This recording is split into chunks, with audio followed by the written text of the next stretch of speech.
Assalamualaikum warahmatullahi wabarakatuh. Alhamdulillah tabaraka wa ta'ala wa salliman ala rasulillah Muhammadin sallallahu alaihi wasallam. Fatihah ila hadratin Nabi Mustafa Muhammadin sallallahu alaihi wasallam sahabat kiram wa ali baitin wa ummatil alam. Susun ya Abu Yazid Muhammad bin Alal Malik Al-Hasan wa zawjatihi wa rajul wa shaykhina wa alimina sadidatina wa sahabatina bil wajibati alaina rajul walidina wa bina.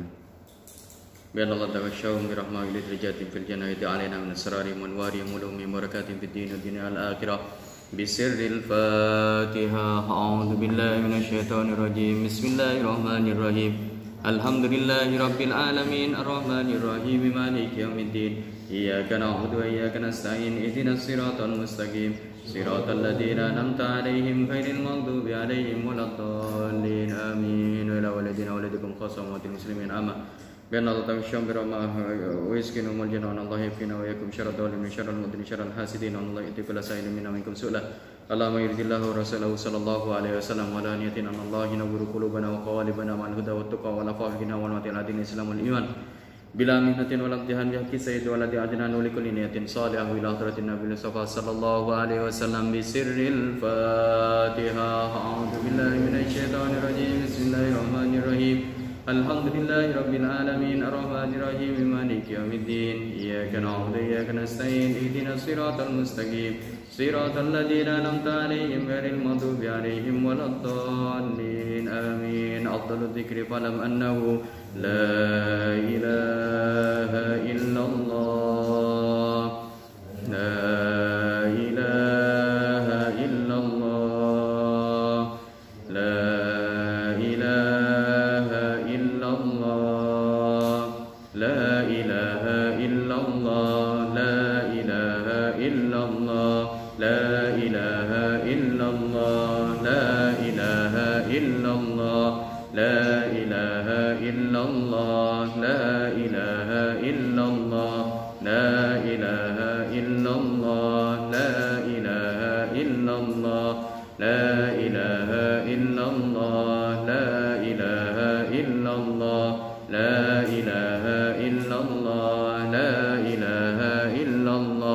لا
latif Allah latif ya latifan bi بخلقي يا عالما بخلقي يا خبيرا بخلقي ألطف بنا يا لطيف يا عليم يا خبير يا لطيفا بخلقي يا عالما بخلقي يا خبيرا بخلقي ألطف بنا يا لطيف يا عليم يا خبير يا لطيفا بخلقي يا عالما بخلقي يا خبيرا بخلقي ألطف بنا يا لطيف يا عليم يا خبير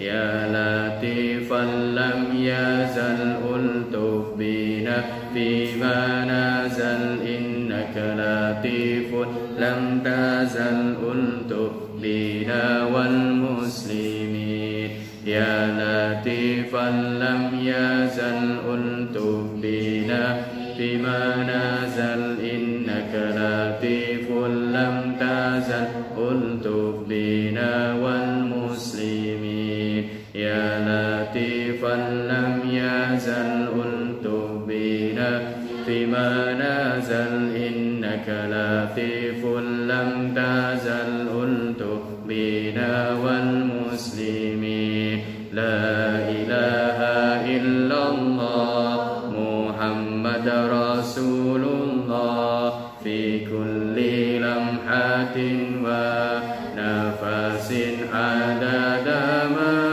وسعه علم الله لا إله إلا الله رسول الله في كل لمحة ونفس عدد ما وسعه علم الله لا إله إلا الله محمد رسول الله في كل لمحة ونفس عدد ما وسعه علم الله لا إله إلا الله محمد رسول الله في كل لمحة ونفس عدد ما وسعه علم الله حسبي ربي جل الله ما في قلبي إلا الله على الهادي صلى الله لا إله إلا الله لا إله إلا الله لا إله إلا الله محمد رسول الله عليه صلاة الله حسبي ربي جل الله ما في قلبي إلا الله على الهادي صلى الله لا إله إلا الله لا إله إلا الله لا إله إلا الله محمد رسول الله عليه صلاة الله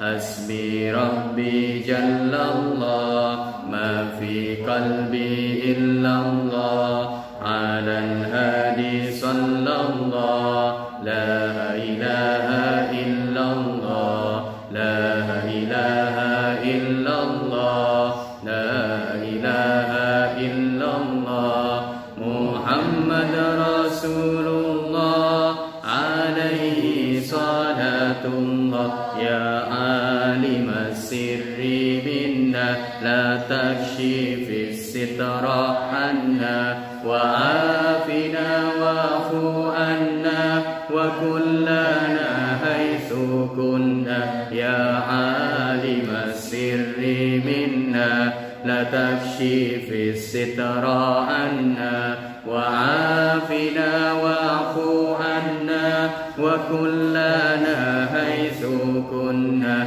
يا عالم السر منا لا تكشف الستر عنا وعافنا واعف عنا وكلنا حيث كنا اللهم يا ربنا cukupana lu berana beras ake duit ake kanggo ngaji lunga haji barakae nabi wali Allahumma ya rabbana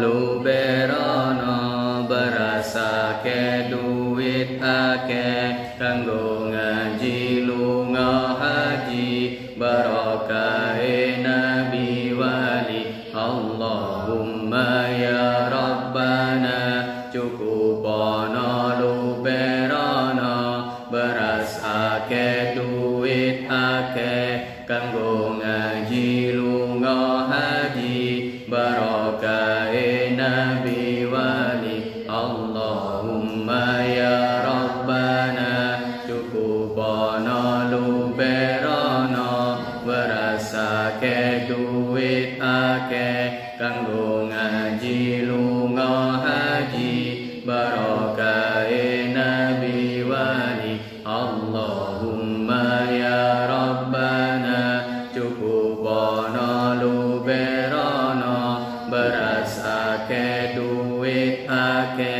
kanggo ngaji lunga haji barakae nabi wali Allahumma ya rabbana cukupana lu berana beras ake duit ake kanggo ngaji lunga haji barakae nabi wali Allahumma cukupana lu berana beras ake duit ake kanggo ngaji lunga haji barakae nabi wali ya rabbi bi mustafa balligh maqasidana waghfir lana ma madha ya wasi'al karami ya rabbi bil mustafa balligh maqasidana waghfir lana ma madha ya wasi'at karami ya rabbi bil mustafa balligh maqasidana waghfir lana ma madha ya wasi'at karami ya rabbi bil mustafa lima qasidana waghfir lana ma madha ya wasi'at karami ya rabbi bil mustafa balligh maqasidana waghfir lana ma madha ya wasi'at karami ya rabbi bil mustafa balligh maqasidana waghfir lana ma madha ya wasi'al karami Allah Allah irhamna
يصفون وسلام على المرسلين والحمد لله رب العالمين ربنا تقبل منا واقبلنا بسر الفاتحة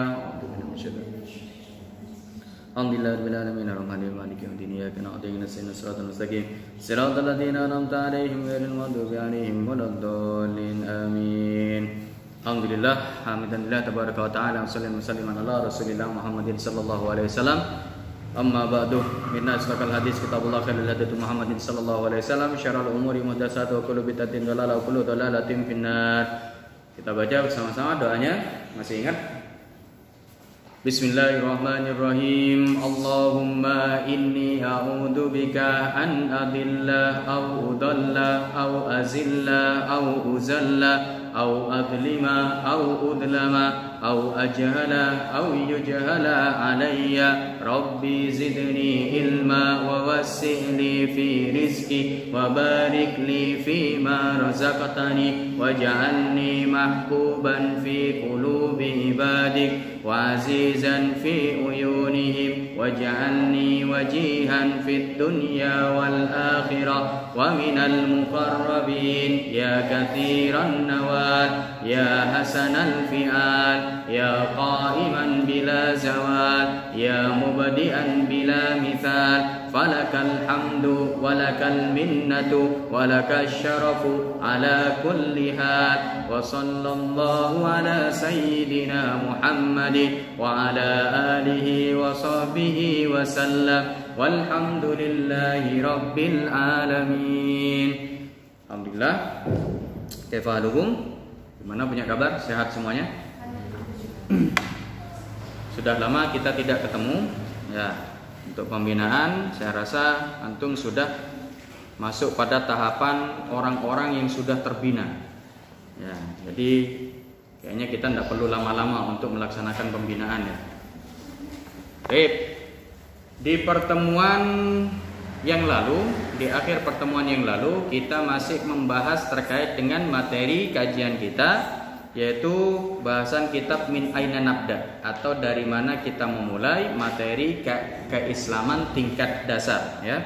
Materi pembinaan keislaman tingkat dasar.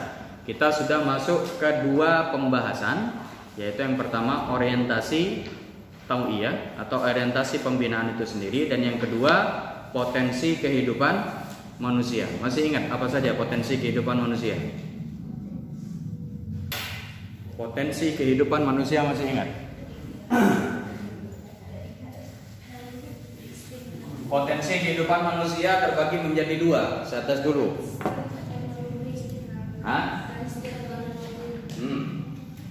Potensi kehidupan manusia terbagi menjadi dua. Potensi terbagi menjadi dua. Salah satunya dia tidak membutuhkan pendorong, yaitu yang tidak membutuhkan pendorong atau dia keluar dengan otomatis. Apa itu? Secara globalnya apa istilahnya? Kebutuhan tubuh atau hajat unwiyah. Nah, ini datangnya secara otomatis. Ada lagi satunya apa? Naluri atau insting. Ya, insting ini terbagi menjadi tiga. Apa saja? Yang pertama, naluri terbagi menjadi tiga. Yang pertama adalah naluri beragama.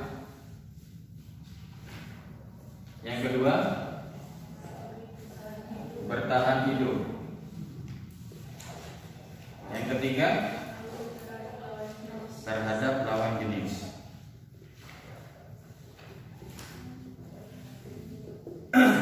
Kenapa kok di sini dikatakan potensi? Kita flashback sebentar, review dulu. Kenapa di sini kita dikatakan potensi? Potensi itu kan berarti apa? Kemampuan. Atau selain makna dari kemampuan, apa potensi?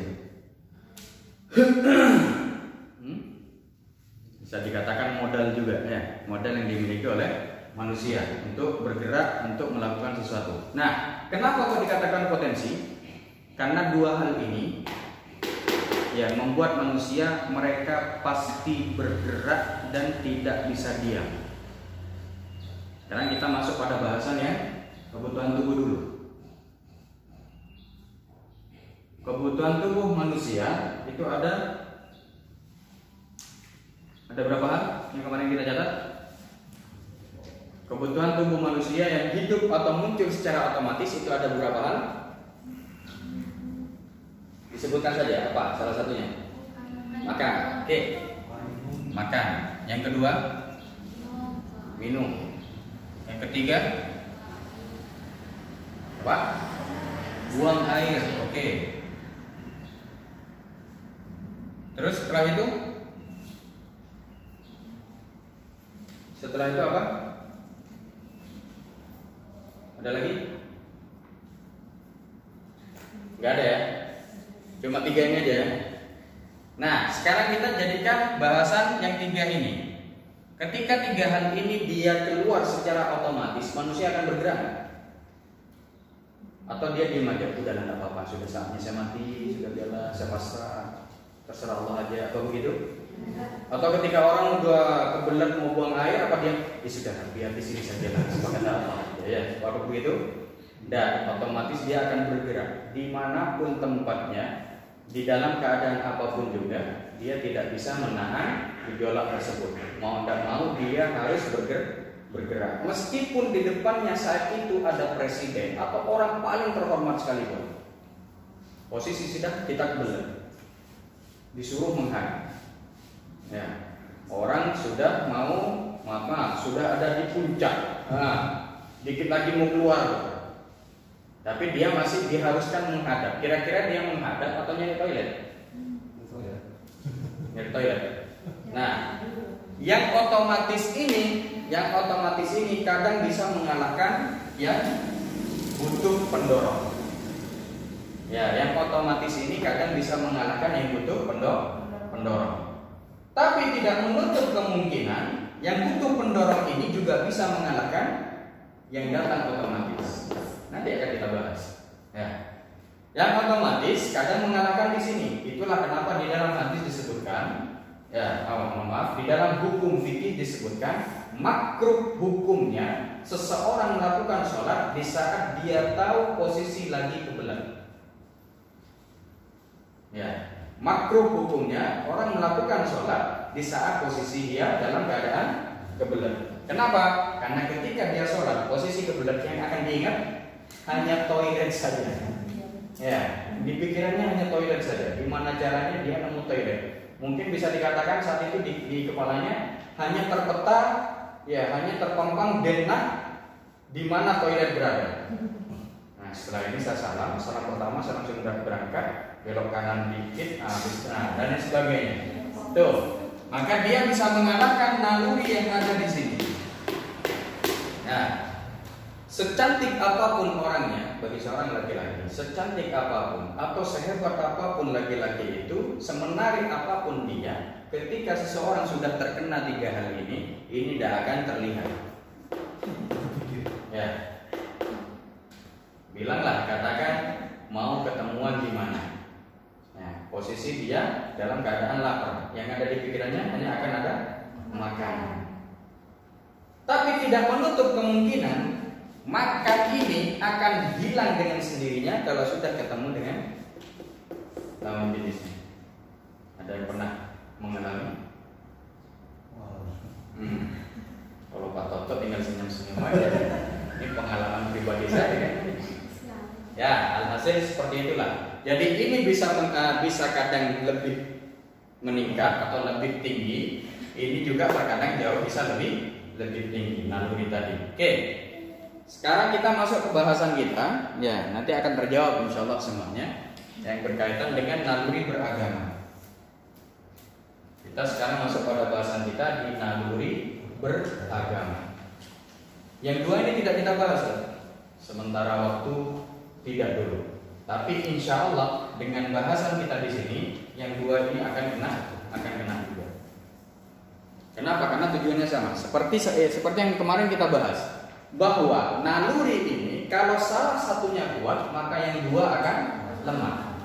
Yang manapun semua, yang manapun saja itu, apakah itu naluri bertahan hidup, apakah itu naluri beragama, apakah itu naluri terhadap lawan jenis. Jadi salah satunya tinggi, yang dua akan lemah. Seperti itu. Saat seseorang naluri beragamanya tinggi, ini kita belum masuk ke bahasan agama kita ya, belum masuk ke bahasan Islam. Ini secara umum. Ya, bahasan secara umum. Kita tidak membahas terkait dengan Islam dulu. Ini kita membahas secara umum. Manusia begini. Ya, itu yang kita bahas sekarang. Oke. Masuk pada bahasan kita sekarang, naluri beragama. Naluri beragama bisa ada yang bisa baca mungkin di rangkumannya. Ada yang bisa minta tolong untuk dibaca di rangkuman yang baru saja saya kasih terkait dengan naluri beragama yang baru. Ya, monggo salah satu. Apa mungkin Pak Toto mau baca atau siapa mungkin yang bersedia?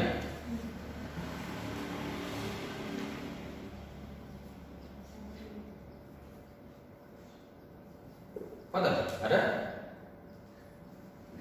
Gak ada yang bisa? Gak ada yang bersedia? Oke, sambil bisa baca begitu.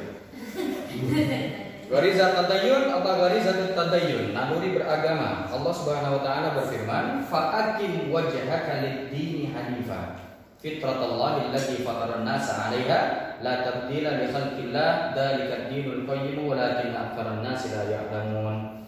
Maka hadapkanlah wajahmu dengan lurus kepada agama Allah, tetaplah atas fitrah Allah yang telah menciptakan manusia menurut fitrah itu.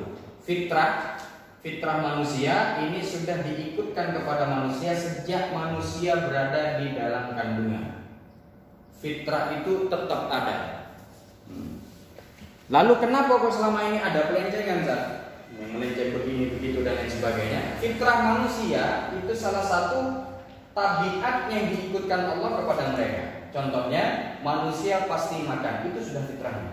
Manusia pasti buang air, itu sudah fitrahnya. Ya, manusia pasti akan menyukai lawan jenis, itu sudah fitrah mereka. Manusia pasti akan mencoba untuk berusaha bertahan hidup, ya ingin hidup enak, ingin hidup nyaman, tidak mau hidup susah dan melarat. Itu sudah fitrah manusia. Termasuk salah satunya beragama, di mana dia pasti akan mensucikan sesuatu, akan mengagungkan sesuatu, itu juga termasuk fitrah manusia.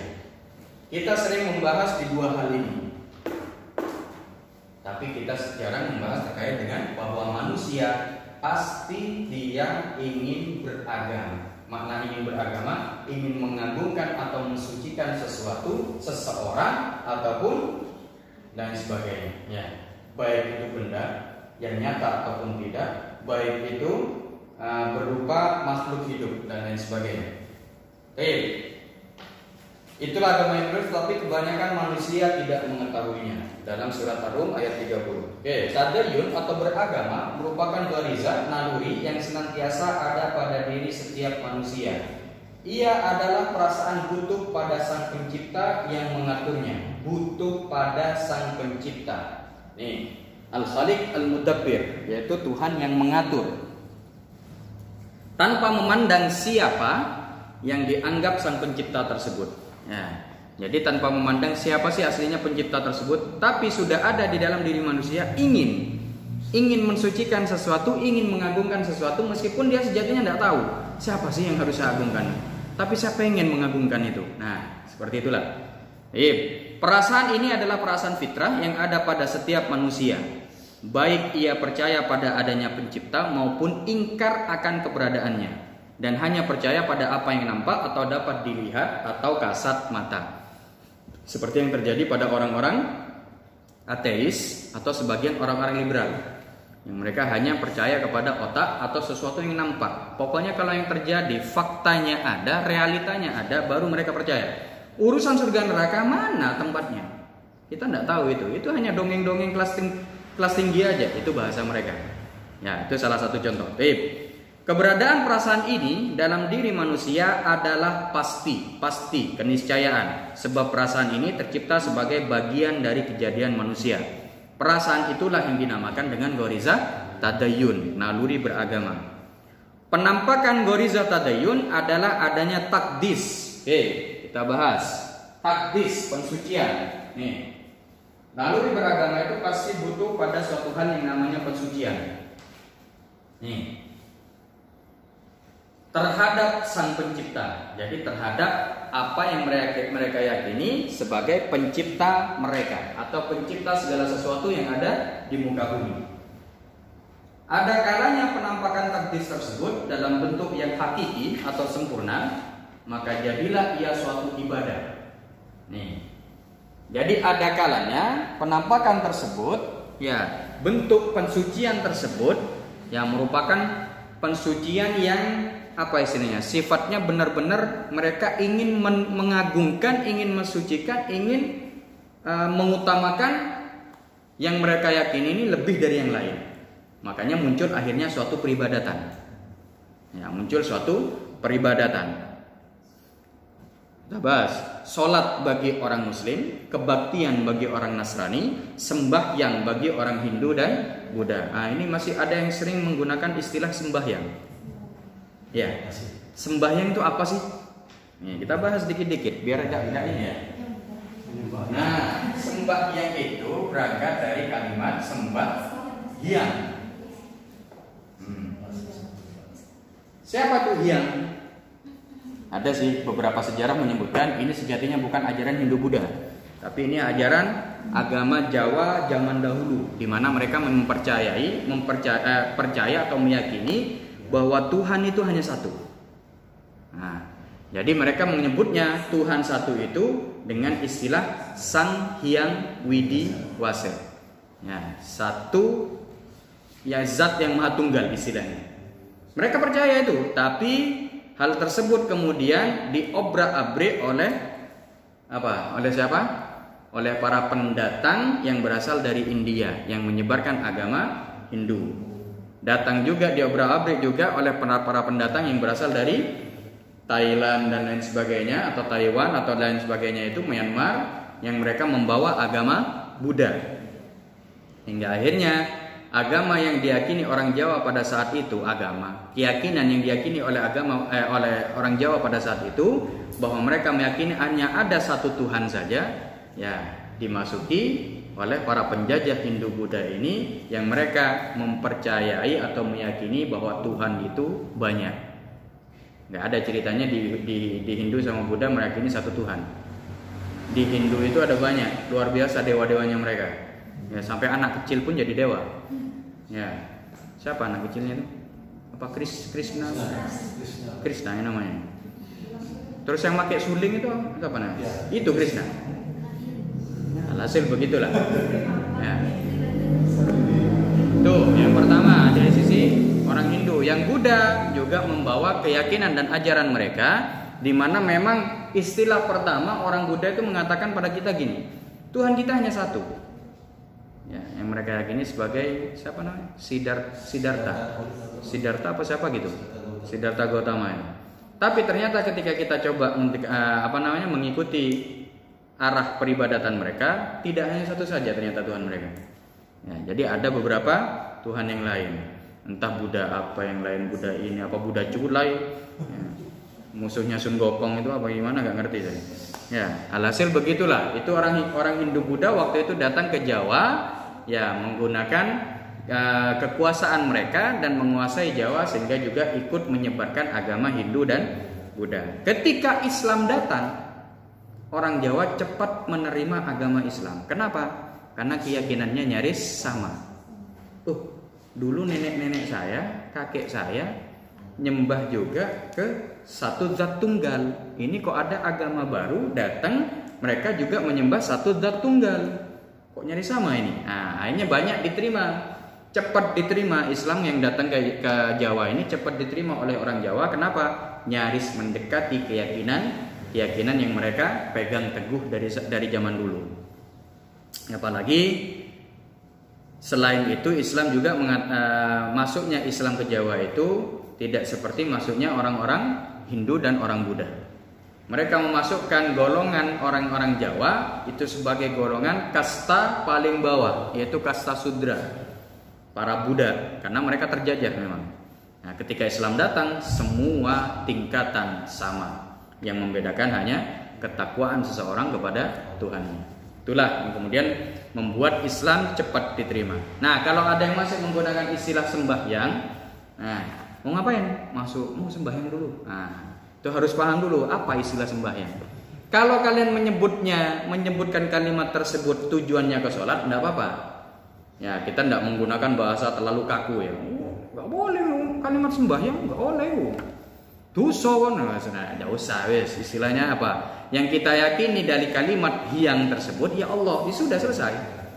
Nah, kalau memang ada hiyang begitu, yang kita menggunakan bahasa sembahyang, sudah sembahyang maksudnya saya nyembah Allah, selesai udah. Jadi tidak usah terlalu kaku, nggak usah terlalu apa istilahnya, nggak usah terlalu ini apa istilahnya, jumud. Kalau istilahnya orang Arab itu jumud itu keras, saklek, padatnya, itu jumudnya.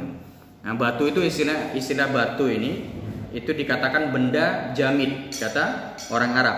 Berarti sudah tidak bisa diotak-atik, dia keras benar-benar begitu sudah. Ya. Jadi jangan jumud kita, jangan kaku. Kalau kita jumud sebetulnya banyak istilah-istilah yang digunakan oleh orang-orang di luar Islam yang itu sampai sekarang masih dipegang oleh orang Islam sendiri. Padahal orang Islam sendiri masih sudah punya istilah dan itu kadang nggak dipakai. Kita ambil contoh. Antum kalau nyebut di bahasa Inggris masjid apa? Mosque. Ya. Andai kata antum ke Inggris terus ngomong, where do you go? I'll go to masjid. Paham nggak kira-kira? Ya, kalau ada orang nanya, I'll go to masjid. Saya mau ke masjid, paham nggak?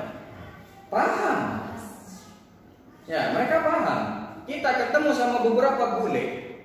Ya, ketika saya tanyakan ngobrol-ngobrol, ini masjid punya siapa? Mereka nanya gitu. Mos ya, bahasa mereka mos itu. Saya tetap jawabnya menggunakan kalimat lafaz masjid dan mereka paham. Makanya saya pikir kenapa kok Islam tidak menggunakan istilah masjid sendiri? Kau harus menggunakan bahasa mereka.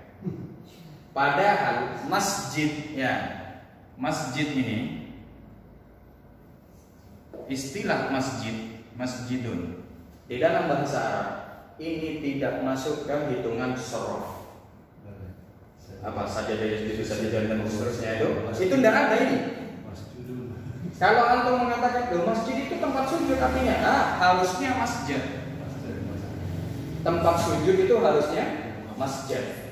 Kenapa kok jadi masjid? Karena Al-Quran yang menyebut masjid, maka bahasa Arab harus mengikuti Al-Quran. Seperti itu. Paham istilahnya? Nah, makanya ada beberapa istilah yang kadang kita tidak terlalu kurang sadar. Ya, kurang sadar. Orang Islam sendiri kadang kurang sadar. Makanya banyak hal kita kadang itu diseret-seret terus tanpa kita sadari kita ngikut kebiasaan mereka.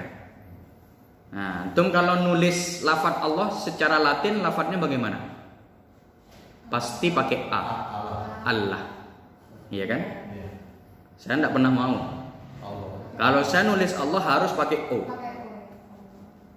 Kenapa? Karena repotnya nanti kalau nama saya menggunakan bahasa seperti bahasa yang ditulis orang-orang, pasti orang ini kan nyebut nama saya itu Fahrur Razi. Iya enggak? Tapi nyatanya nama saya bukan Razi. Nah, seperti itu. Makanya saya pernah nyebutkan, ada salah satu santri saya itu, salah satu murid di Bujon tuh, namanya dia ini Khairani apa kalau tidak salah. Nah, dia menyebutnya cewek, dia menyebut gini, nama kamu siapa? Khairani. Saya bilang, adik saya juga namanya Nur Khairani.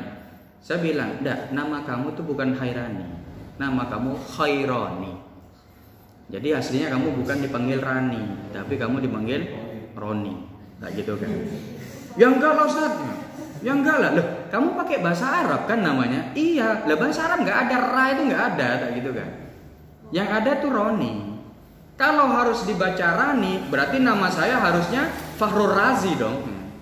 Berarti antum enggak boleh nyebut saya Rozi, Razi juga kan? Saya enggak mau kayak gitu ya. Hanya kalau ketemu saya panggil Roni deh. Ya kalau lewat yang lain teman-temannya manggil Rani, saya manggil Roni sendiri. Roni. Ya seperti itulah. Itu istilah kita, bahasa kita kadang diseret-seret tanpa kita sadari. Allah itu sendiri penyebutan orang-orang Kristen kepada Tuhan mereka, yang dikatakan Salisu Salasah, Trinitas. Nah, ada Tuhan Yesus, ada Tuhan, ada Roh Kudus, ada Tuhan Allah, kata mereka.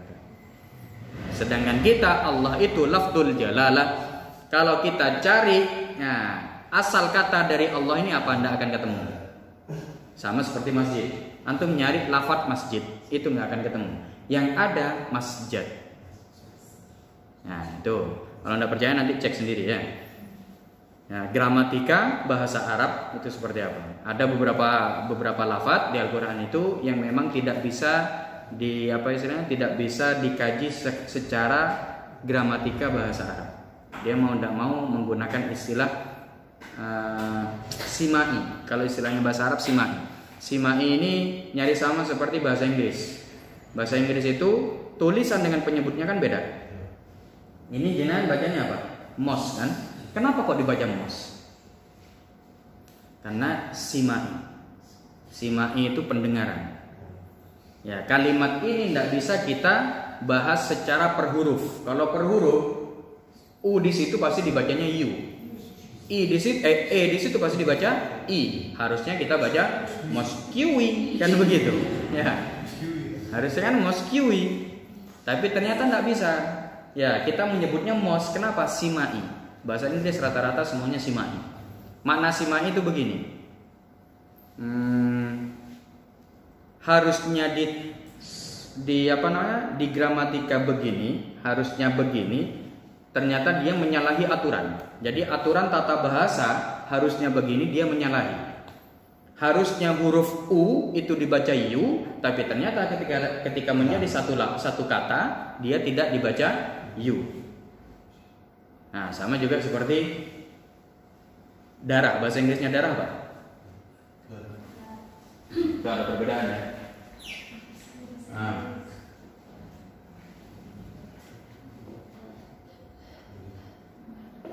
Ini yang kalian baca apa? Dor. Dor apa dur? Dor ya. Kalau ini blood. Ini noodle. Yo, O-nya sama-sama 2. Kok beda semua? Ya. O-nya sama-sama 2, kok beda semua? Kenapa yang di atas gak dibaca dur juga? Ya. Kenapa yang di bawah harus dibaca noodle? Kok nggak ngikutin blood tadi? Harusnya kan nadel, kan gitu. Tapi ternyata enggak. Kenapa? Karena itulah yang diistilahkan dengan simai. Ya udah, orang Inggris ngomongnya gitu, tinggal kita ngikut aja. Nah, istilahnya begitu. Orang Arab nyebutnya masjid, ya sudah kita nyebut masjid. Al-Quran bunyinya begini, sudah kita ikut aja. Istilahnya begitu. Makanya istilah masjid ini adalah istilah Al-Quran. Oke, kok lari ke sini sih? Tapi enggak apa-apa wes, tambahan pengetahuan sedikit. Ya. Oke, kita lanjutkan. Masuk mana tadi? Sembahyang bagi orang Hindu dan Buddha. Namun ada kalanya penampakan takdis atau pensucian dalam bentuk yang lebih rendah dari ibadah.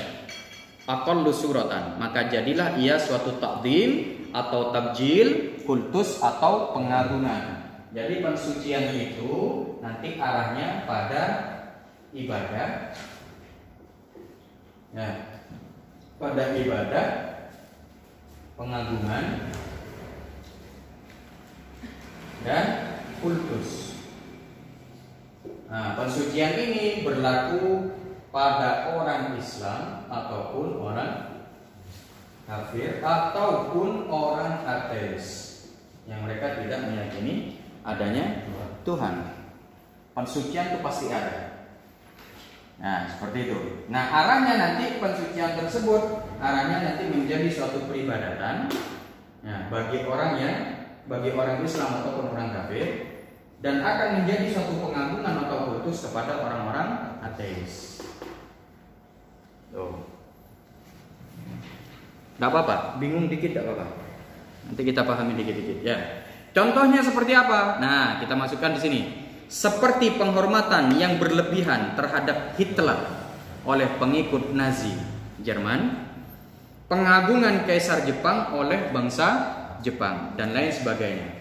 Kalian kalau lihat film-film orang Jepang, ya ketika Kaisar Jepang itu ngomong, nah, apalagi kalau sudah mengatakan ke anggotanya, ya terus bilang, bunuh diri kamu, cabut sendiri nyawa kamu. Mereka langsung akan ngambil pedang harakiri istilahnya, bukan arah kiri ya, harakiri. Harakiri itu bunuh diri istilahnya. Langsung mereka bunuh diri. Kenapa? Karena kata mereka Kaisar itu adalah titisan dewa yang berwujud sebagai manusia. Itu bahasa mereka.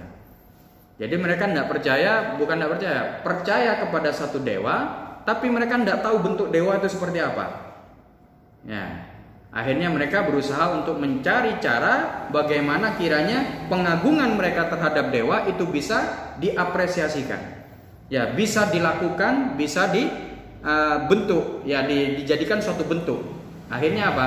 Kaisar itulah yang mereka anggap sebagai titisan dewa. Kayak Fir'aun dulu sampai ngaku Tuhan. Pengikut setianya Fir'aun gimana? Nyembah-nyembah ke Fir'aun. Dianggap Fir'aun ini sebagai Tuhan. Karena mereka butuh pengagungan, butuh sesuatu untuk diagungkan. Seperti itu. Baik, kita lanjutkan. Takdis adalah puncak penghormatan hati. Ia bukanlah hasil rasa takut, akan tetapi merupakan hasil dari ghorizah tadayyun. Jadi bukan berasal dari rasa takut seseorang, nah, tapi karena memang dia butuh, ingin mensucikan sesuatu. Seperti itu. Sedangkan penampakan dari rasa takut bukanlah takdis, melainkan loyalitas. Kalau dalam bahasa Jawa, apa ngatuk? Ngatuk gimana sih? Pernah dengar nggak? Ini istilah yang saya dapat dari teman-teman nih. Alhasil begitulah. Saya tidak paham istilah ngatuk ini bagaimana. Serta lari atau usaha untuk mempertahankan diri atau membela diri yang merupakan manifestasi dari ghorizah baqa. Jadi orang kalau takut, dia tidak akan mengagumkan, tapi berujung pada rasa loyal. Loyal tadi karena khawatir dirinya terjadi apa-apa kalau dia tidak mengagumkan. Seperti itu. Contoh kepada siapa? Kepada kasus beberapa, ya kasus Namrud aja, atau kasusnya Fir'aun. Ya, ketika Fir'aun mengatakan saya Tuhan, apa yang dilakukan orang-orang Mesir waktu itu? Yang mereka nyembah, sebagian ada yang rasa takut, sebagian juga ada yang merasa benar-benar Tuhan Fir'aun ini. Karena Fir'aun semasa hidupnya tidak pernah sakit. Semasa hidupnya tidak pernah sakit. Bahkan mohon maaf, sampai apa istilahnya orang Jawa itu wahing. Apa wahing? Bersin. Nah, bersin gitu. Sekalipun seumur hidupnya tidak pernah. Nah, apalagi gatal-gatal, apalagi sakit mata, tidak ada. Sama sekali nggak pernah kena penyakit Fir'aun itu. Makanya dia memproklamirkan dirinya sebagai Tuhan. Berarti saya ini Tuhan, saya tidak pernah sakit kok. Nah, orang-orang yang ada di sekitarnya ada yang yakin, ada yang takut. Yang takut berarah bagaimana? Ketika mereka khawatir terjadi sesuatu pada diri mereka, mereka lebih memilih lari. Ya, melarikan diri dari negara Mesir. Tapi kalau yang mereka meyakini bahwa Fir'aun adalah Tuhan, tetap ada di sekitar atau di dekatnya Fir'aun. Baik. Kalau yang takut akan berarah nanti ke ghorizatul baqa. Orang ingin selamat, orang ingin hidup nyaman, orang ingin bertahan hidup. Itu larinya ke ghorizatul baqa, bukan ghorizah tadayyun. Oke, kita lanjutkan. Dengan demikian, tadayyun adalah ghorizah yang mustaqillah atau berdiri sendiri. Bukan bagian dari ghorizatul baqa. Dengan demikian kita dapatkan bahwa manusia itu berghorizah tadayyun. Dengan adanya ghorizah tadayyun ini, maka kita mendapatkan bahwa setiap manusia sebenarnya telah beragama sejak dia diciptakan oleh Allah. Sehingga manusia pasti mensucikan atau menyembah sesuatu. Di antara mereka ada yang menyembah matahari, bintang, berhala, dan ada pula yang menyembah Al-Khaliq Al-Mudabbir, yaitu Allah Subhanahu wa taala. Sehingga tidak akan kita dapatkan suatu masa kecuali manusia pasti melakukan penyembahan atau pensucian terhadap sesuatu. Biasanya sesuatu yang disucikan oleh manusia ini yang memiliki jasa besar luar biasa dan merupakan satu hal, kalau kata mereka ini miracle, atau miracle itu apa? Keajaiban. Jadi ada suatu keajaiban yang di luar nalar mereka, itulah yang kemudian oleh mereka disucikan. Atau ada pemikiran yang lebih tinggi dari pemikiran mereka. Contoh, mereka memikirkan sesuatu, adakah sesuatu yang lebih agung dari ini? Tidak ada, berarti ini Tuhan kita. Sampai ke arah begitu. Makanya kalau ateis, mereka karena tidak percaya ke Tuhan. Siapa yang punya pemikiran hebat, yang setiap dia ngomong logikanya masuk, ya cepat diterima oleh orang-orang dan lain sebagainya, maka orang tersebutlah yang akan diagungkan oleh orang-orang ateis ini. Kalau kalian ketemu sama teman-teman ateis, kalau orang-orang ateis, mereka pasti akan berbicara, tapi bicaranya mereka, kalimat yang mereka sampaikan itu semua nukilan. Tahu nukilan ya? Apa istilahnya nukilan? Ya mereka punya referensi. Niru. Ucapannya itu niru. Niru siapa? Niru petingginya mereka. Jadi tidak ada yang merupakan hasil pemikiran sendiri. Tidak. Mereka melihat pemikiran petingginya mereka begini, kata mereka masuk akal, cocok ini, mereka ikuti. Nah, ketika itu ditentang, siapa itu begini? Waduh, gak mau kalah mereka. Nggak bisa. Apalagi sampai pemikiran orang yang mereka nukil tadi, yang mereka contoh tadi, kita jelek-jelekkan. Contoh, apa Nietzsche itu? Itu orang yang nggak beres, itu gila itu dia. Waduh, ngamuk mereka. Berarti maknanya mereka juga mengagungkan sesuatu, mereka juga mensucikan sesuatu. Hanya saja kadang mereka tidak sadar. Seperti itulah. Oke. Sekarang kita beralih, ada bahasan di surat Al-An'am. Ya, di surat Al-An'am bisa antum catat. Nanti antum cek sendiri ya. Di surat Al-An'am ayat 75 sampai 76 sampai 78. Al-An'am ayat 76 sampai 78. Yang kalimatnya berbunyi, falamma janna 'alaihi al-lailu ra'a kaukaban qala hadza rabbi falamma afala qala la uhibbul afilin. Ini cerita tentang kisahnya Nabi Ibrahim yang ketika beliau melihat bintang, wah ini Tuhan saya. Nah, tapi ketika Tuhan itu hilang, ketika bintang itu menghilang, apa kata Nabi Ibrahim? Saya tidak suka Tuhan yang menghilang. Nah, itu kata Nabi Ibrahim. Falamma ra'al qamar bazighan qala hadza rabbi falamma afala qala la illam yahdini rabbi la akunanna minal qaumid dhalin. Ketika beliau melihat bulan malam berikutnya, ada rembulan, pas posisi bulan purnama. Ini Tuhan saya. Ini Tuhan saya. Di ayat ke-77 itu. Ini Tuhan saya. Tapi ketika bulan juga menghilang di pagi harinya, apa kata Nabi Ibrahim? Nah, kalau tidak kalau bukan karena petunjuk dari Tuhanku, pasti saya akan jadi orang sesat.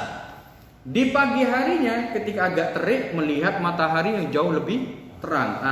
Apa bahasa Nabi Ibrahim? Falamma ra'asy-syamsa bazighatan qala hadza rabbi hadza akbar.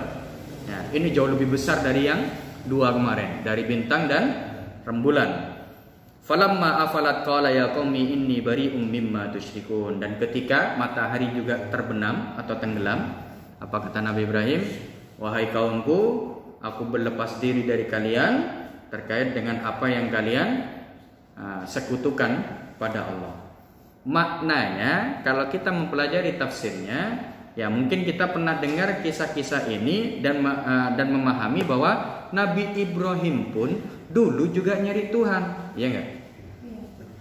Sekilas kan begitu. Mungkin pernah dengar penjelasan dari seseorang yang mengatakan Nabi Ibrahim itu juga sama seperti kita, sama-sama nyari Tuhan. Apakah begitu sejatinya yang terjadi pada Nabi Ibrahim? Nah, ternyata ketika kita buka-buka kitab tafsir, memang pendapat tersebut ada dua dari para ulama tafsir. Yang pendapat pertama memang menyatakan atau mendukung pendapat yang tadi saya sebutkan, bahwa itu terjadi pada saat Nabi Ibrahim berumur 15 tahun.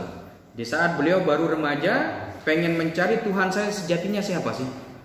Yang mana? Akhirnya ketemu bintang, ketemu bulan, ketemu matahari dan lain sebagainya.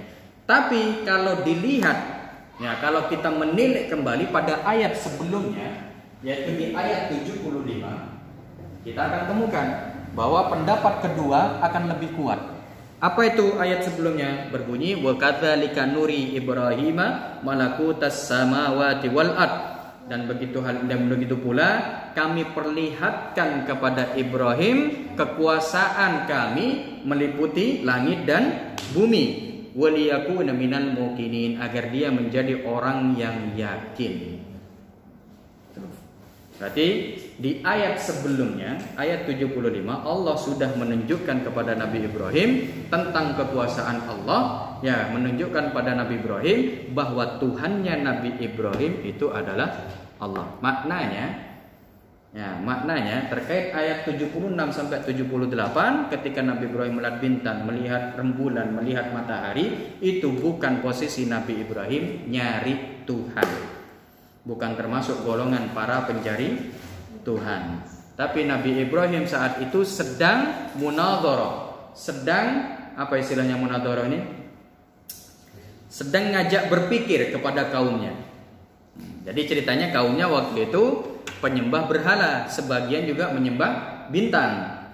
Oleh Nabi Ibrahim akhirnya diarahkan pertama kepada bintang. Karena jelas berhala pasti kalah sama bintang. Jadi ada istilahnya munadharah. Munadharah ini diajak diskusi, diajak berpikir kaumnya ini.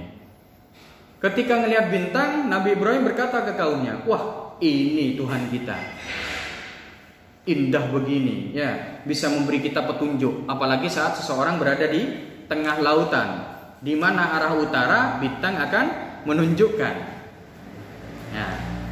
Seperti itulah, makanya ada rasi bintang dan lain sebagainya, itu menjadi pedomannya para pelaut. Itulah yang kemudian seringkali menjadi kepercayaan orang-orang zaman dahulu bahwa bintang adalah Tuhan mereka.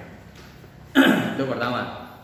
Ketika terbenam, otomatis ketika pertama kali Nabi Ibrahim mengatakan bintang ini Tuhan kita, berhala mereka kalah enggak kira-kira? Kalah sudah kan? Berhala yang mereka sembah otomatis kalah sudah. Katakan bintang. Tapi kata Nabi Ibrahim apa? Bintang ini bisa terbenam, bisa hilang. Saya tidak mau Tuhan yang terbenam. Terus ketika saya butuh, saya mau minta ke siapa kalau Tuhan saya hilang? Kata Nabi Ibrahim. Muncul rembulan keesokan harinya. Diajak berpikir lagi para kaumnya, wah, bulan ini lebih bagus dari bintang. Ya, lebih indah rembulan ini. Ketika ngilang, Nabi Ibrahim mengatakan, bulan ini ternyata ngilang juga. Berarti bukan Tuhan kita ini.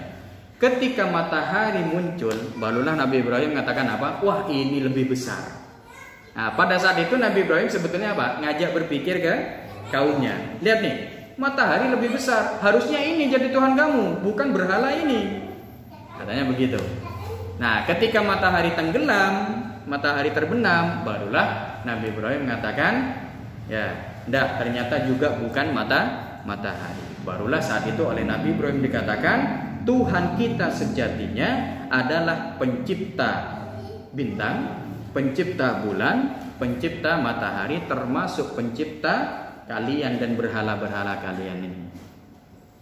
Diajarkanlah terkait dengan tauhid pada Allah Subhanahu wa taala. Itu pendapat kedua dalam kalimat yang disampaikan oleh para ulama tafsir. Imam Ibnu Katsir menyebutkan ini yang paling benar, kata Imam Ibnu Katsir. Jadi bukan karena Nabi Ibrahim sendiri yang nyari Tuhan, tapi Nabi Ibrahim sudah mendapatkan petunjuk duluan. Setelah itu baru ngajak diskusi, ngajak berpikir kepada kaumnya. Oke, sampai di sini paham ya? Nah, makna dari Al-An'am ayat 76 sampai 78 ini. Alhasil nanti kalau antum mendengar pendapat dari salah seseorang, satu orang mungkin atau siapapun yang mengatakan, coba lihat, Nabi Ibrahim juga nyari Tuhan. Nah, setidaknya kalian paham duluan. Oh, berarti ini pakai pendapat pertama nih. Padahal Ibnu Katsir sendiri mengatakan pendapat kedua yang jauh lebih tepat, yang jauh lebih kuat. Mau kita lawan sudah jangan. Kalau orangnya lagi ceramah di depan di masjid, lagi ceramah di mimbar, jangan dikritisi. Kecuali kalau sudah dibuka ada pertanyaan mungkin atau ada yang mau menyanggah, sampaikan. Begini Ustaz, saya mempelajari bahwasanya di tafsir itu ada 2 pendapat. Kelas langsung. Di tafsir mana ini kan gitu. Nah, sebutkan itu di tafsir mana? Oh, ada 3 kitab yang saya buka Ustaz. Oh, gitu langsung. Tafsir Baghawi, tafsir Qurtubi, tafsir Ibnu Katsir, semuanya menyebutkan ini ada 2 pendapat. Oh, langsung kaget Ustaz. Kayaknya kamu aja ada yang ngisi sekarang. Begitulah. Jadi alhasil ya semuanya mengarah kepada manusia, ya, mengarah pada manusia bahwa setiap orang itu punya fitrah di dalam hatinya untuk mensucikan atau mengagungkan sesuatu. Di sini sampai di sini bisa dipahami? Oke. Oke, kita baca dulu. Bahkan bangsa yang diperintah oleh penguasa yang memaksa rakyatnya melepaskan agama, mereka akan tetap beragama dan menyembah sesuatu, meskipun mereka harus melawan kekuatan yang menguasainya serta rela menanggung siksaan dan penderitaan dalam menjalankan ibadah tersebut. Ini terjadi dimanapun juga. Tidak ada satupun kekuatan yang mampu mencabut naluri beragama dari diri manusia, atau menghilangkan usaha takdis terhadap Al-Khaliq, atau mencegah manusia dari beribadah. Yang mungkin adalah meredamnya untuk sementara waktu. Sebab beribadah adalah penampakan yang alamiah dari gharizah tadayyun dalam diri manusia.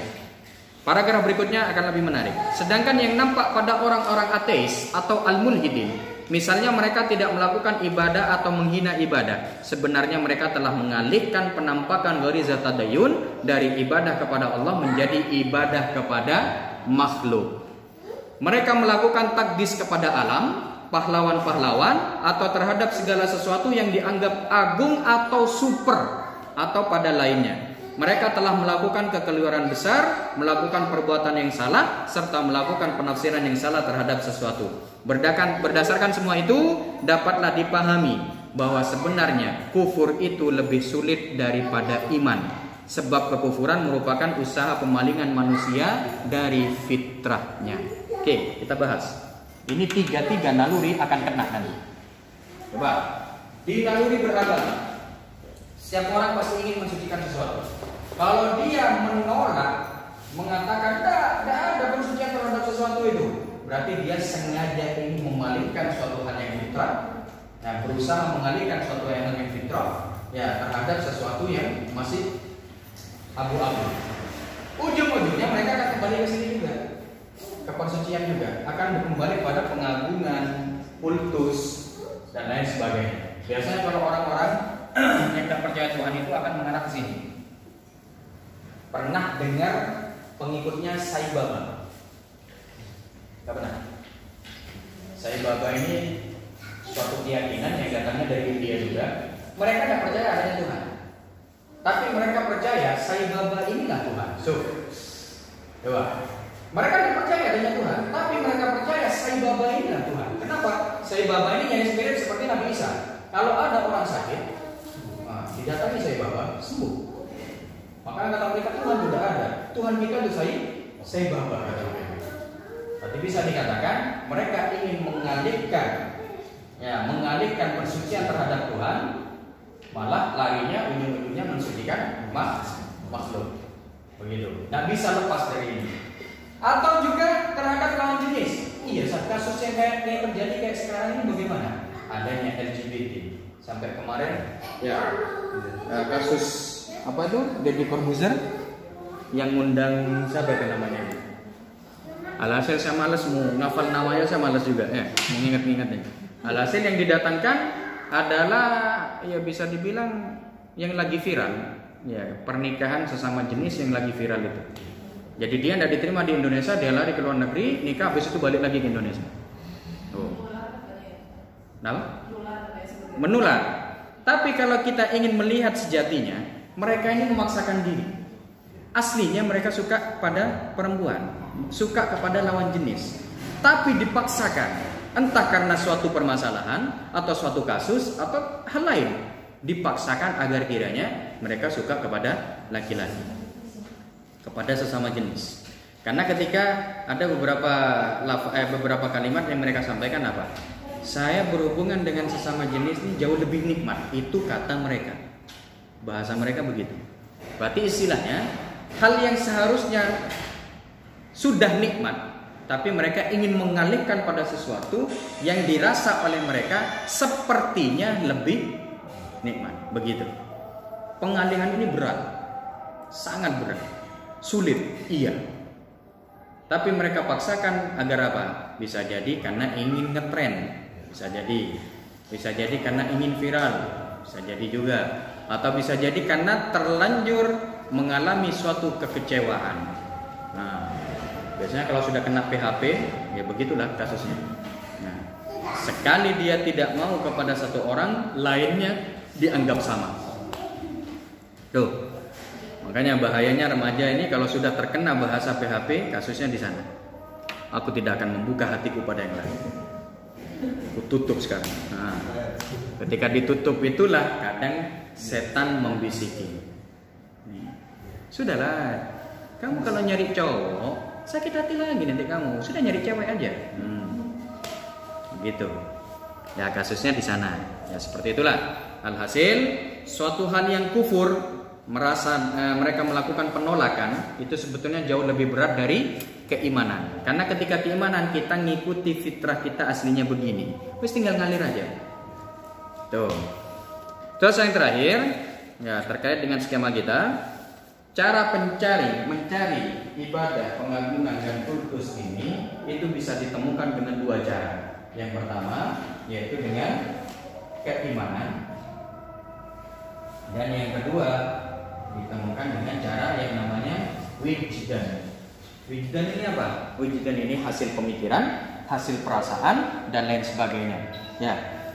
Jadi kayak semacam kenapa sih orang-orang itu kok bisa menyembah sapi?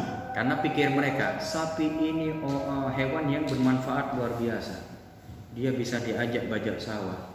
Dia bisa dagingnya bisa bermanfaat, susunya juga dan lain sebagainya. Akhirnya mereka berpikir hewan seperti ini tidak ada lain kalau bukan Tuhan. Pasti hewan ini Tuhan. Kenapa? Karena semua yang ada di sapi ini bermanfaat. Itu berarti dia menggunakan bahasa wijdan, pemikiran atau perasaan. Bahkan maaf di salah satu daerah di Afrika itu, maaf ya, karena ini satu ilmu mau tidak mau harus saya sampaikan, yang mereka sembah adalah kemaluan ibu mereka. Nih, yang mereka sembah adalah kemaluan ibu mereka. Kenapa? Karena mereka berpikir, ya saya berasal dari sini. Ya. Asal manusia itu dari sini. Berarti mau tidak mau harus kita agungkan, harus kita sembah. Karena mereka tidak menemukan keimanan. Bahasan keimanan tidak mereka temukan. Akhirnya mereka berpikir sendiri, merasakan sendiri, nyoba nyari-nyari sendiri. Kasus itu terjadi di pendapat pertama tafsir terkait dengan Nabi Ibrahim yang kita bahas tadi. Nah, ketika Nabi Ibrahim melihat bintang, keren nih bintang nih, menunjukkan kita pada arah yang benar. Kayaknya Tuhan. Itu berangkat dari wijdan. Nah, lihat bulan begitu juga, ngelihat matahari begitu juga. Alhasil itulah. Kalau keimanan, bahasanya nanti akan kita bahas di bab-bab berikutnya.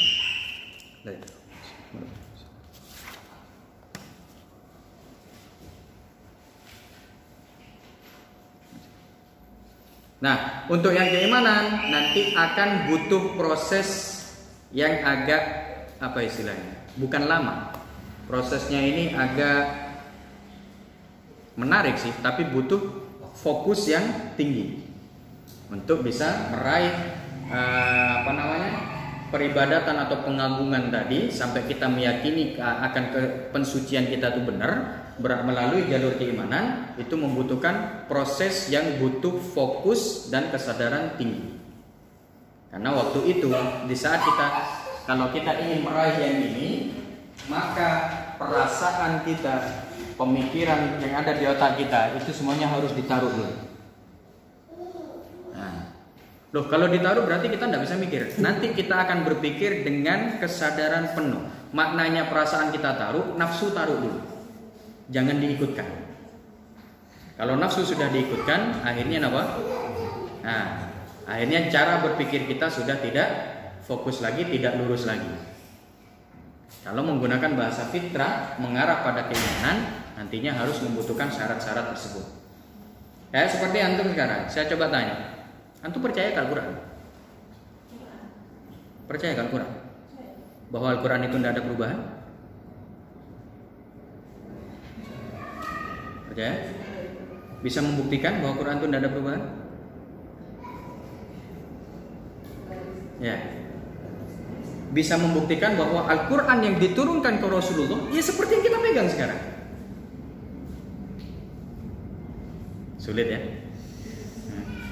Bukan sulit, kita yakin. Cuma kita tidak bisa menjamin. Nah, maka kita harus belajar cara bisa menjamin Al-Quran ini sama. Dengan cara apa? Logika. Kita pakai logika. Tapi logikanya kita suatu hal yang tidak didasari dengan nafsu. Nafsu kita taruh dulu. Perasaan terkait apa-apa taruh dulu. Kita benar-benar berpikir fokus dengan lurus. Tidak didasari apapun. Itu kita harus belajar dari sisi itunya. Kamu yakin bahwa itu didapatkan dari Al-Quran itu dari Rasul benar? Bahwa Rasul dapat wahyu? Apa nggak mungkin Rasul kemudian kok kayaknya ayat ini lebih enak begini deh, rubah saja? Apa nggak mungkin? Mungkin nggak kira-kira? Kalau antum bicaranya sama orang yang nggak punya ilmu, ya orang ateis atau orang liberal yang nggak punya ilmu, gampang jawabnya. Tapi kalau sudah kena mereka yang berilmu, habis kan? Beneran? Karena apa? Al-Quran itu sudah melalui berbagai macam proses dan termasuk salah satunya nasikh mansukh. Ada ayat Al-Quran yang dihapus, diganti dengan ayat lain. Ada ayat Al-Quran yang masih tetap, tapi hukumnya yang diganti. Itu nasikh mansukh. Dan nasikh mansukh ada di ajaran Al-Quran, di ajaran Islam ada. Ulumul Quran harus yakin namanya nasikh mansukh. Istilahnya nasikh mansukh, menghapus hukum yang sudah ditetapkan diganti dengan hukum yang lebih baik. Karena yang tidak percaya nasikh mansukh ini hanya orang Yahudi. Kalau orang Islam tetap percaya pada yang namanya nasikh mansukh.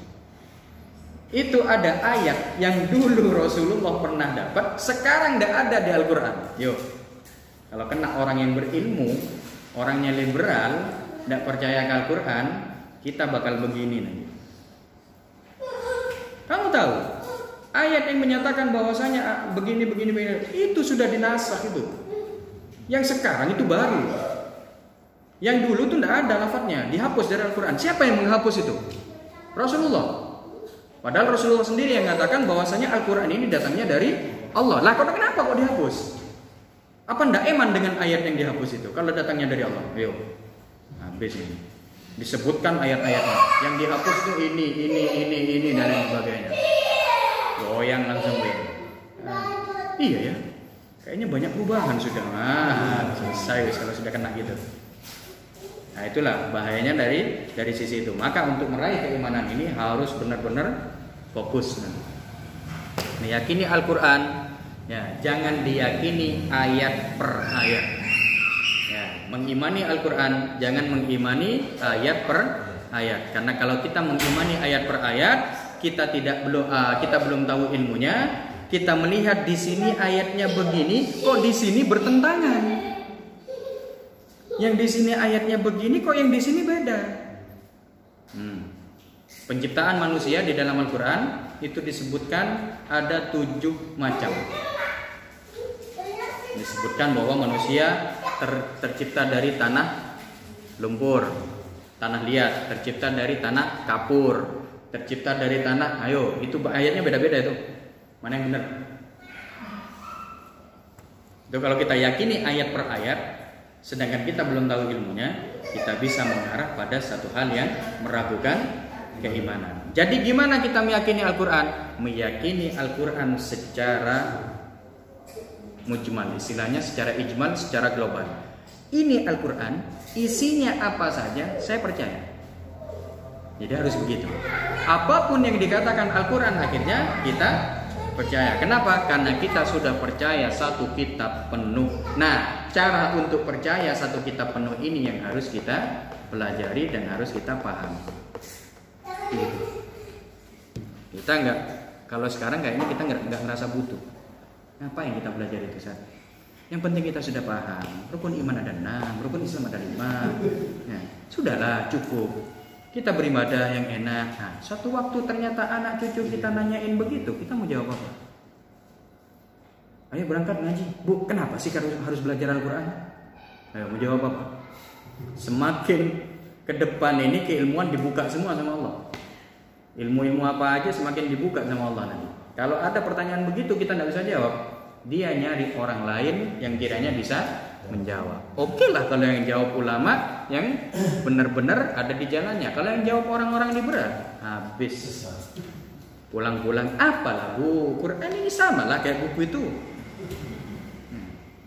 Kalau saya robek-robek sama, gak ada beda. Ibunya bingung, gimana saya mau ngelawan ini? Seperti itu, harus kita pahami karena Islam memang kita dapatkan dari keturunan. Tapi memahami Islam harus benar-benar dari sisi keilmuan. Tuh. Islamnya kita keturunan memang. Karena bapak kita Islam, akhirnya kita Islam juga. Orang tua kita Islam juga. Tapi memahami Islam, mempelajari Islam harus dengan dasar keilmuan, bukan sekedar ikut-ikutan. Paham sini ya? Ya, mau kita kaji seterusnya? Ini masih awal. Makanya saya bahas ini belum membahas tentang Islam.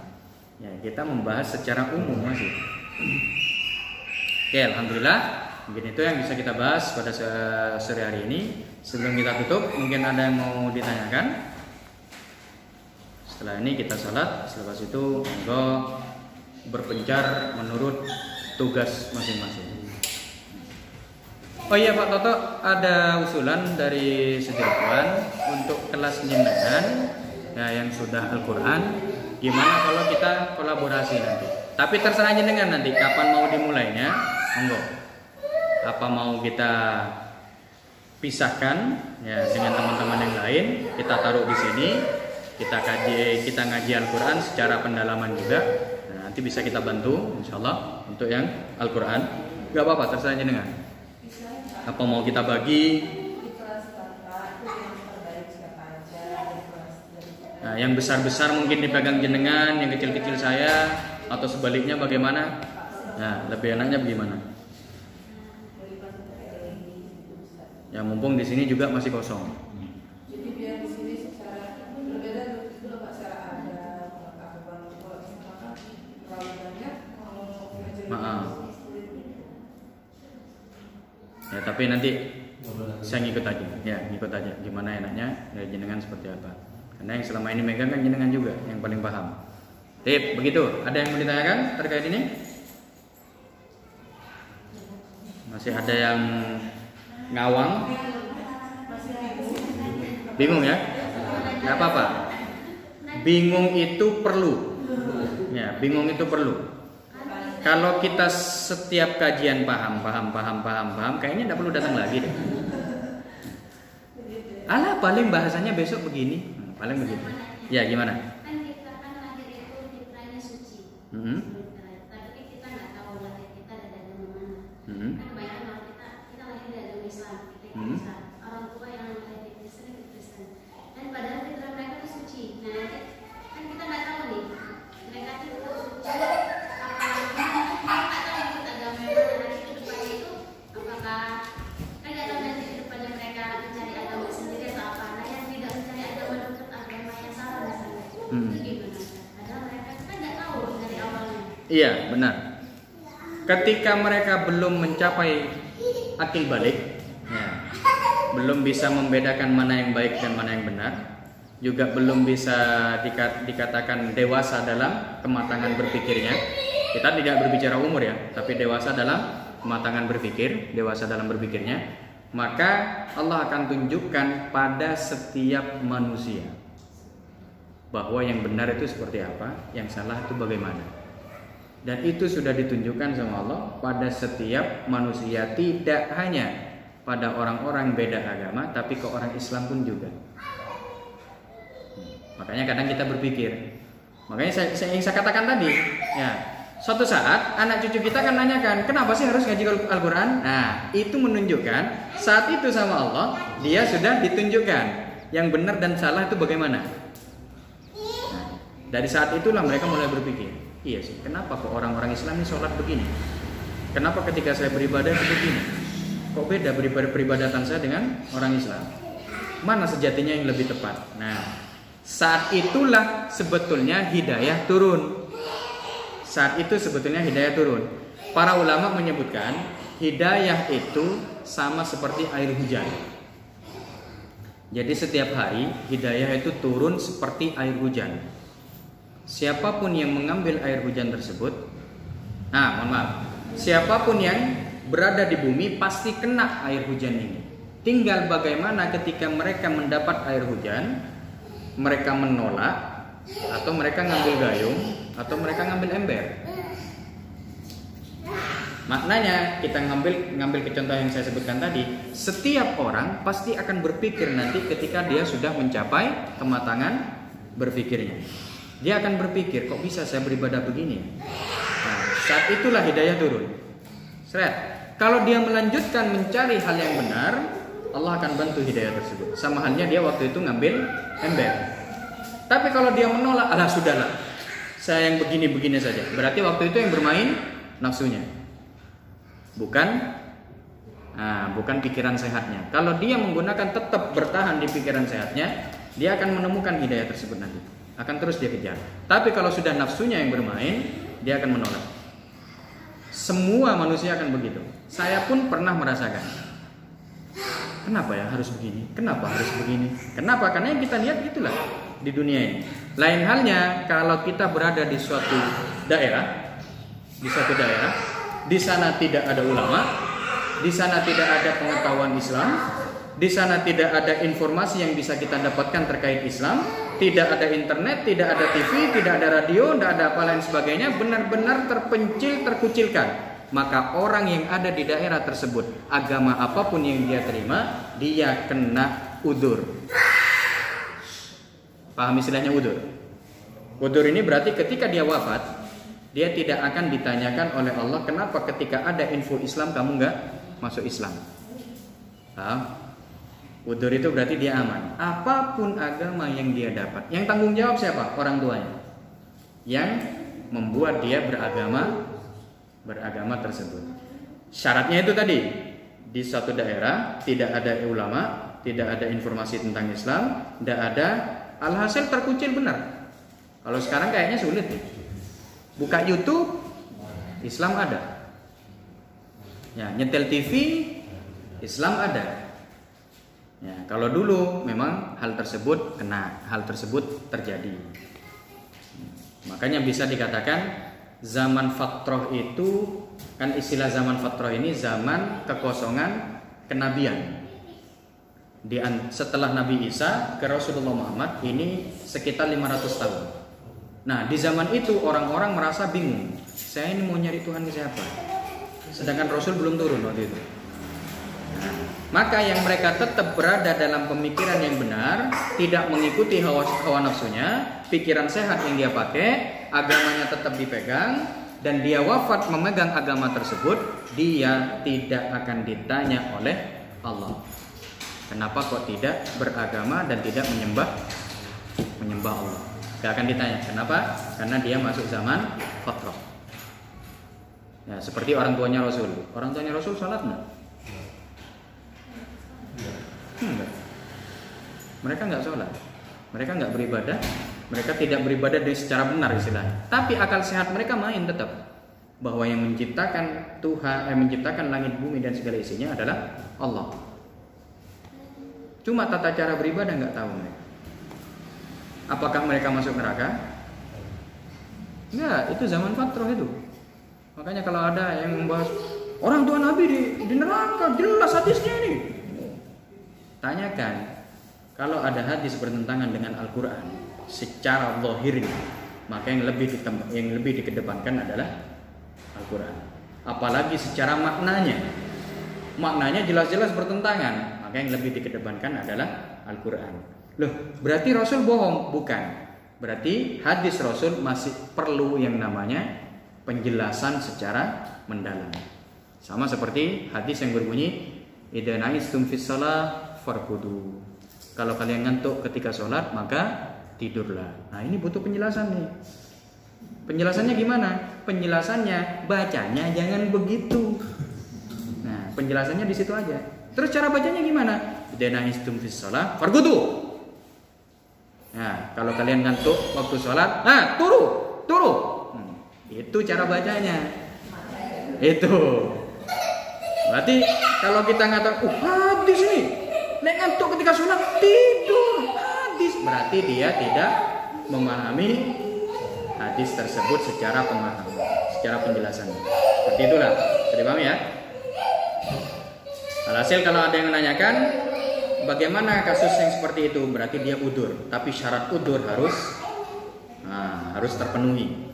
Tidak ada informasi satupun tentang Islam yang sampai ke dia, maka dia menggunakan agama apapun, mati dalam keadaan agama tersebut tidak akan ditanyakan oleh Allah terkait kenapa tidak menyembah Allah. Karena dia memang tidak tahu. Simpel nanti ketika ditanya, kenapa kamu nggak nyembah Allah? Jawaban dia simpel, ya saya tidak tahu ya loh. Gak ada informasi ke saya terkait bahwasanya saya harus nyembah engkau. Saya tidak tahu sama sekali.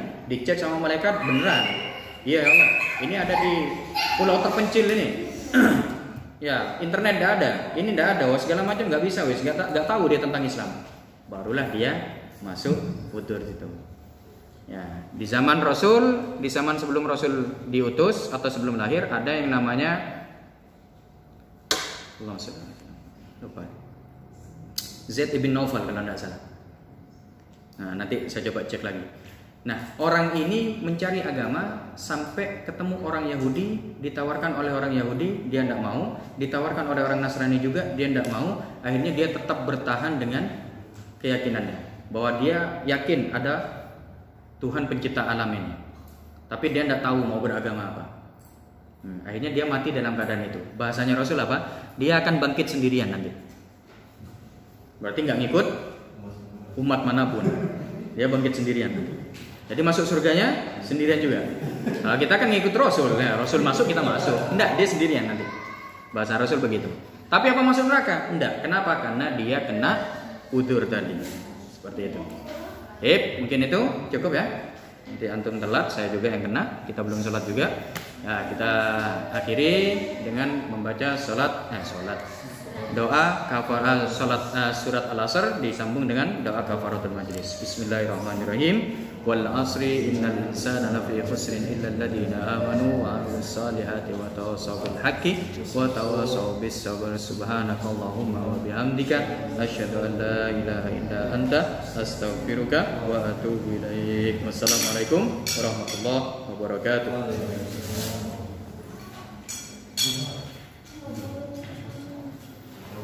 Pusing ya? Bahasa akidah pusing kan? Iya memang. Berat memang bahasa.